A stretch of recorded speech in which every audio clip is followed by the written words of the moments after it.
Good morning and welcome back to Tabletop Tuesday here on Gaming with ADHD. I have not done one of these reviews in a while, but I really want to talk about this game. So today we're going to be talking about Grindhouse, as you can see over there, which is a cooperative, or no, not cooperative.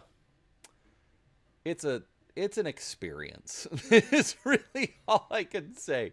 We're going to do a combination unboxing. I'll talk about the rules, how the game plays, and I'm going to let you know why I fell in love with this game. But before we do, make sure you're subscribed to the channel. I try to put out a few videos each week, do some live streams, whether it's about board games or miniatures or role-playing, painting, whatever. If it's on the tabletop, I like to talk about it. So, yeah, make sure you're subscribed. That way you don't miss any new videos as they come out. Now, with that said, let's go ahead and flip over to the other camera. So, couple of things I will say first. All right. I picked this up literally. I got it yesterday. I had to order it, wait for it to come in. I have not seen it on store shelves, so most likely you are going to have to order it from the manufacturer. But it delivered within about a week, so honestly, it wasn't a problem. I first found out about this game at Dice Tower West in 2025. So if you're coming back to see this later, and absolutely fell in love with it. It is a social game. It has board game elements. So it, like me personally, I do not like social type of games where the winner really is pretty much who's buddies with whoever's running the game, or the person that manages to kind of convince everyone else to do something. So I don't like them because it kind of messes with the strategy. However, this kind of combines both of those aspects. So I really do enjoy it, and we'll get into that as we open it up. But the other thing is, it is based on scary movies, and Brian doesn't do scary movies at all. Give me a comedy, give me a romance, drama, whatever, I'll watch it. Put me in front of a scary movie, and I'm gonna find ways to check out. And so that was, to me, was one of the crazier things about this game, because there are so many things I don't like and I don't want to be involved with, but the game was great. So, needless to say, I picked it up in order to play it with my family. Part of the reason is it supports up to 8 players. I have 3 kids. They all have significant others, so plus me and my wife, that's 8 of us. So we can play a game with everyone. So again, another fantastic plus on this game. All right, I have rambled long enough. I could probably have been doing that while we look at the game. So let's take a look. All right, so first off, it is sort of a small box. We're looking at about 12 inches tall, and about 7.5 inches wide. So it's not very big. That I'm actually going to point out, that's one of my biggest complaints. That's one reason I took so long to actually pick it up. I found out about the game in March. We're now at the end of October. I finally just pulled the trigger because I really wanted to play it with my family. But this is a relatively small game, and it's going to run you $60. There's no miniatures.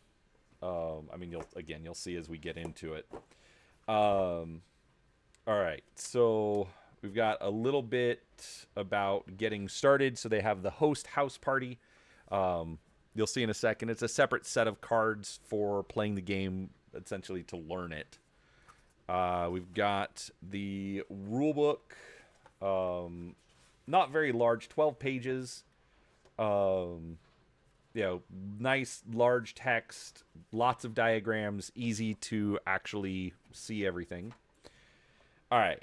This is where it starts to get fun. So these are all of the different characters, and essentially these are damage tokens. Now, the way you're going to use this is you have these character sheets. So we've got Alex, Evan, Gary, Jody, Kiki, Miguel, Nina, and Zara. So you have a nice mix. They are just single-sided. Honestly, doesn't matter. Now, there are 6 body locations. You've got a head, torso, 2 arms, and 2 legs. You also have a card over here for a persona. We'll get into that in just a minute. Nice little thing that adds some variety to the game, helps with replayability. And then you have a little bit of a background on the character. It's a little story. It honestly doesn't make any difference. It doesn't change, how the game plays. It is just there for flavor. All right, so each player is also going to be given this stack of tokens. Now, as you're just going to take these, set these off to the side. But as you take damage during the game, because it's a grindhouse, you are being tortured and, manipulated and fighting against each other, all that kind of stuff. So you will take damage. So as you do so, you place these tokens on top, which essentially just kind of changes up the art and kind of shows that the person is getting hurt. If you ever take 2 points of damage, you completely lose that limb. Doesn't change the gameplay unless the cards are specifically going to say if you have no leg, or if you're missing a leg, or if you're missing an arm, whatever. Honestly, it's not going to affect anything. You're just there. The difference, however, is the head and the torso. So after you take 1 point of damage on the head or the torso, if you take another one, then your character dies. Okay, so they are marked by the skull and crossbones. If that comes up, then you are dead. We'll get into what happens when you're dead here in just a couple minutes. In most cases, you'll be able to pick where you get to put the damage. Usually you can put it wherever you want. Sometimes it will specifically say to put it on a limb or put it on a head, whatever it is. So, it's not the easiest to die while the rest of your body is unhurt, but it is also not impossible. So just keep that in mind. But basically that's what you do. And at the end of the game, I guess I should have left some of these out. This is the base for your score. So if I manage to get to the end of the game, then I get 2, 4, 6, 8, 9, 10 points, because I only took 1 point of damage to my torso and 1 point of damage to my arm. Okay. Obviously, if you are missing legs or arms, then they are worth no points. So you want, basically you can get 12 points if you manage to get to the end of the game without taking damage. You will not get to the end of the game without taking damage. I'm just going to throw that out right now. So, anyway, so that is how that works. All right. I'm going to hold off on that for a minute. We do get some nice blood-spattered dice. You get 9 of them.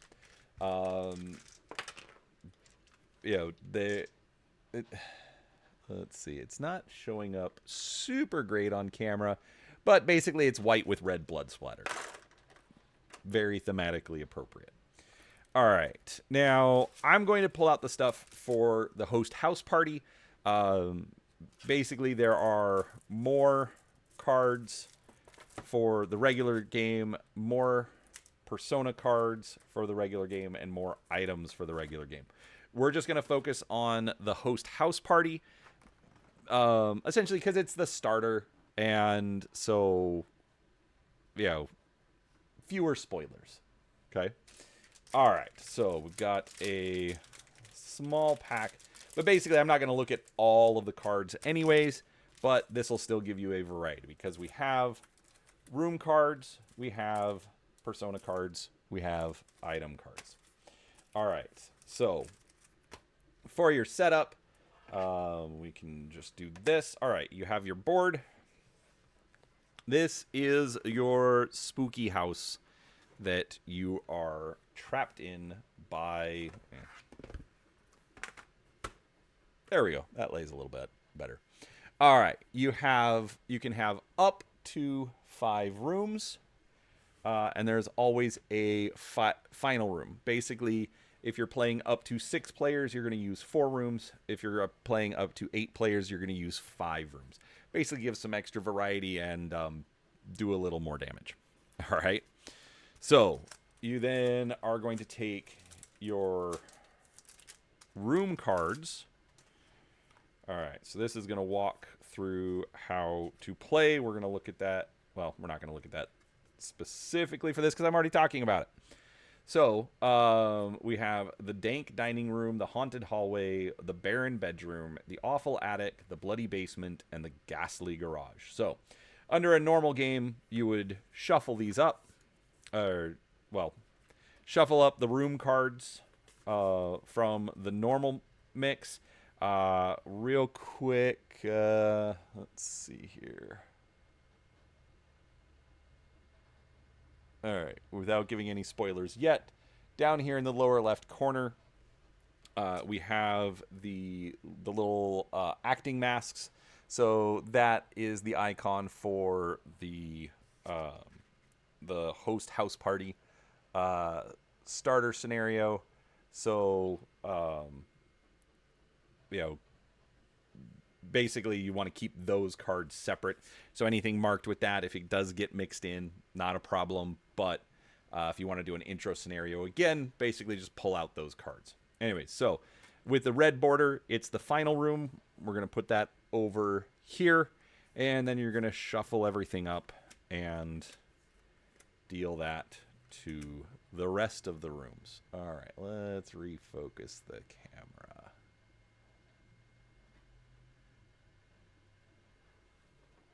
Sorry, folks. Doing this a little on the fly.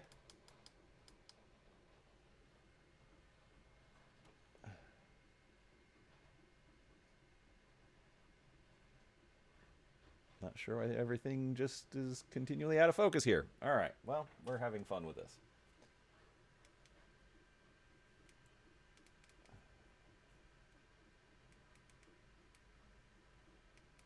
That's great, too. Okay. Well, we're not going to worry about it. All right. So basically what is going to happen is you're going to have a first player that rotates every round. Oh, actually, last little bit of setup. So you have the character card, and where is that?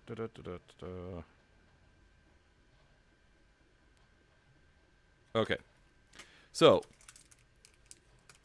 you have your character, and then you're going to have a persona. So this is Alex, but who is Alex? And so all right. So your persona, so in this case, we've got Stump.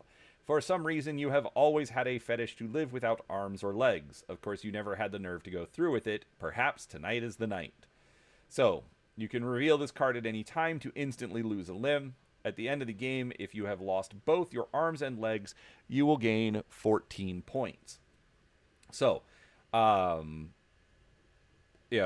normally you're worth 12 points, but if at the end of the game you have no arms and no legs, then you're going to get 14 points instead. Basically, the winner is whoever has the most points at the end of the game. Avant-garde artist. Art is performance. Art is life. Art is whatever bizarre and experimental ideas you can execute. Tonight you become the canvas. You become art. Create a masterpiece. At the end of the game, gain +3 points for asymmetrical arm wounds. 1 wounded and 1 healthy, 1 wounded and 1 severed, etc. At the end of the game, gain +3 points for asymmetrical leg wounds. So same thing. Masochist, kleptomaniac, host assistant. If at any point in the game you are the only living player, you instantly win the game. Copycat, daredevil, politician. So again, different characters, different personalities. But you will notice at the bottom of all of these cards, you have this skull and crossbones, which basically says, okay, if you die, you become a ghost. At the end of each so for Stump wants to lose both arms and both legs. So at the end of each room, you may wound one survivor's limb of your choice. Now, this is where it gets a little bit fun. If any survivors are limbless at the end of the game, you win 2. All right? So you're already dead. Okay? You won't get the money from the host, but for purposes of board game stats, you get to be counted as a winner. It's cool because so you have the ghost ability, and it allows you to stay in the game and keep going because you have a secondary objective. Let's look at another one. All right, kleptomaniac. Reveal this card to the table when you die. At the end of each room, you may steal any player's item. If no survivors have any items at the end of the game, you win 2.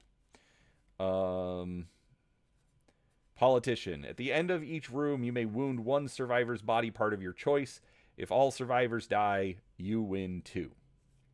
So, again, there's just lots of little ways that you can use it to mess with other players.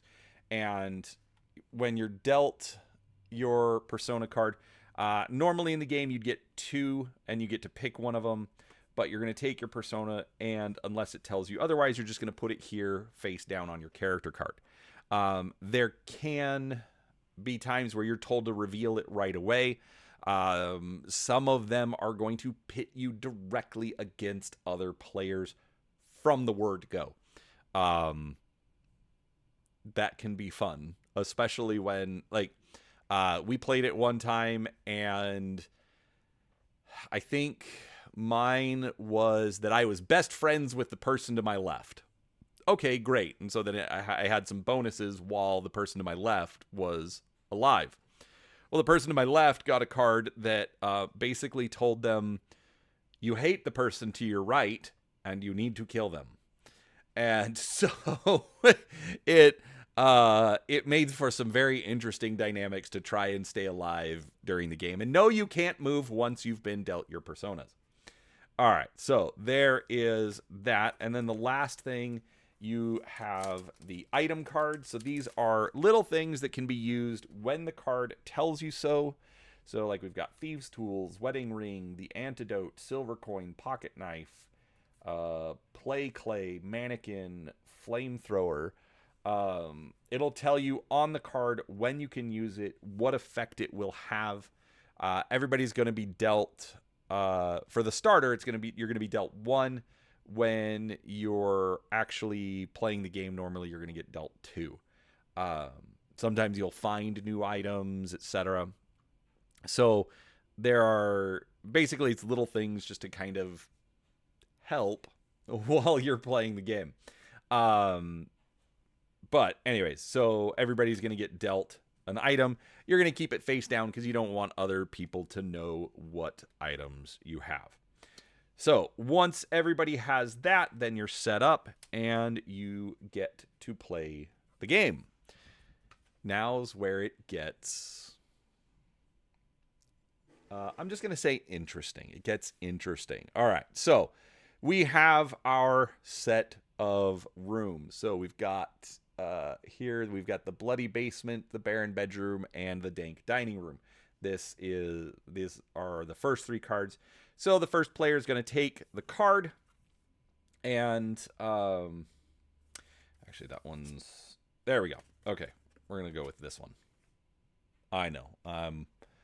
Quote unquote cheating right away. I didn't. You saw me set this up. I'm not working ahead. So, but point being, first player is going to pick up the card and read this first section until it says stop. All right. So, in a bedroom lit by moonlight coming through a skylight, everything looks pretty normal compared to what you have seen thus far. There's a plaque on the nightstand that reads, "Lay your head to move ahead." The first player chooses one survivor to lay in the bed.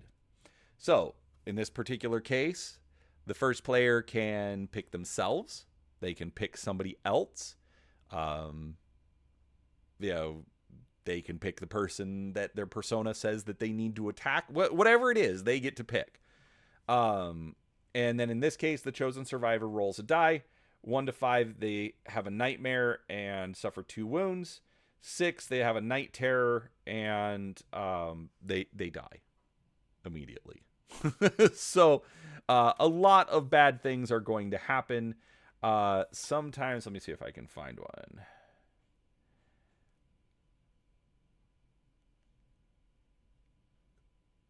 All right.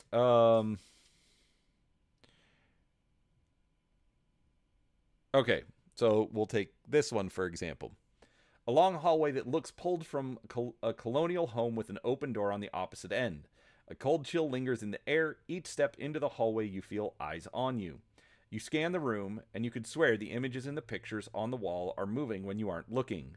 A coat rack falls over on its own, startling the group. A deep whisper echoes through the hallway. Play with me. The door on the other side of the room slams shut. One survivor must volunteer to try and communicate with the entity. So, all it says is a survivor must volunteer. It doesn't say which survivor. It doesn't say how the survivor is chosen. Somebody must volunteer. And so this is where it gets into that social aspect where everybody's having to fight and argue and like declare somebody else has to do something. So like in this case, so then you're going to roll a die on a 1 to 4. You're going to fail and suffer 2 wounds. On a, well, that's confusing. 2, success, steal an item from another survivor. So what happens if you roll a 5 or a 6? All right, that's probably a typo. So it's probably supposed to be a 1 through 4 you fail, or 5 or 6 you have a success. But anyways, obviously games like this have issues, or everything has issues. So keep that in mind. That was, I told you folks, I unboxed this as we were playing, or as I was recording. So, anyways, there's some different examples of how the cards work. But you're going to go through all 5 of the rooms until you get to the final, which is, so in this case, the ghastly garage. So the garage is dark. Once the door closes behind you, a dim light shines over a handful of vehicles. All of them rev their engines. Smog begins to fill the room. A big countdown clock lights up across the garage door. You have to hold out. Survivors must roll to withstand the exhaust fumes over 5 rolls. Each time survivors roll a 4 or less, they take a wound. If there is more than 1 survivor, the lowest failing roll takes an additional 1 wound. If any rolls tie, they take 1 fewer wound than they would have. If anyone survives, the countdown hits 0-0, and the garage door begins to open. You made it. So, essentially, that is how you're going to get to the end. You're going to see how much damage is left, and that is going to determine who wins the game and who wins the money. All right. So that is essentially how you play Grindhouse. It is it's something else. Like I said, I don't like these kinds of or I don't like scary things. I really don't. Um, I don't mind Halloween. I have fun with Halloween, but I don't like scary movies. So that is one of the things that I think is great about the game. I think it has made me have a little bit more fun with it, because I don't have to see the gruesome stuff. Yes, I have to visualize some of it, but it's not too horrible. One story I do want to tell: when I was first playing this with Sam Healy from the flip side of Board Gaming and Dice Tower, he's actually the one that introduced me to it.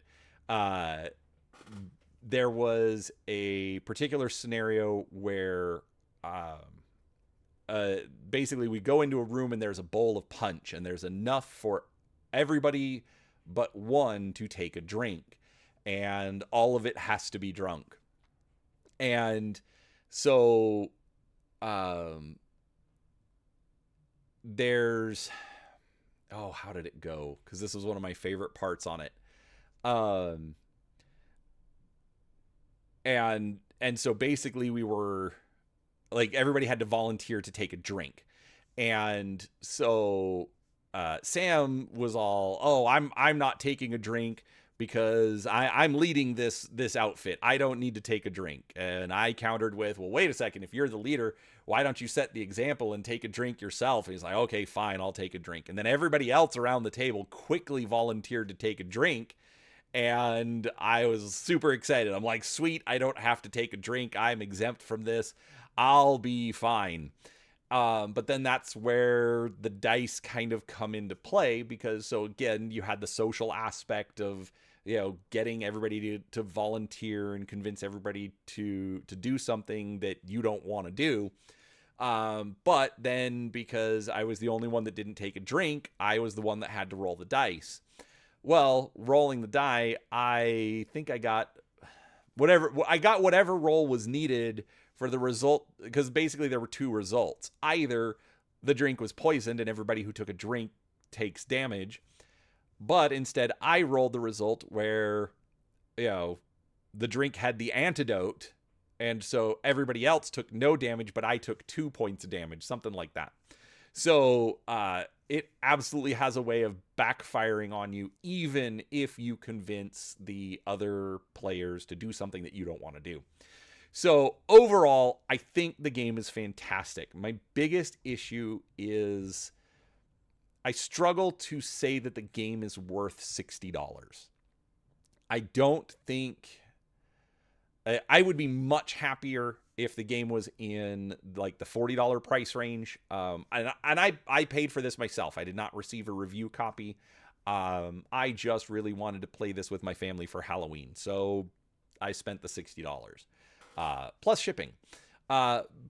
So I do struggle with recommending it because of the price point, but if you like these kinds of things, I think it is I think it's a fantastic game. It does say that it is for ages 17 and up, so do keep that in mind. But it's not... I could see some slightly younger teenagers being okay with it. Obviously, you as parents, you have to know your kids, things like that.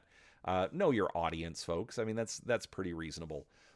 But overall, it was a lot of fun, especially with a bunch of adults who aren't afraid to kind of mess with each other. It can be an absolute lot of fun. It doesn't have the heavy social aspects like Werewolf or Apples to Apples, things like that. I detest Apples to Apples. But it does give you enough mechanics that you feel like you are influencing the game and not just relying on the psychology of it. So overall, heavily recommend playing the game. Obviously, I've got my budget issues with the game. I do think it costs a little too much, but regardless, especially if you find it for a good deal, I would absolutely recommend picking this up. So that is Grindhouse. I hope you enjoyed it. If you did, please do give a thumbs up. Make sure you're subscribed for new content. And, we'll talk to you next time. Thanks for watching, folks. Bye.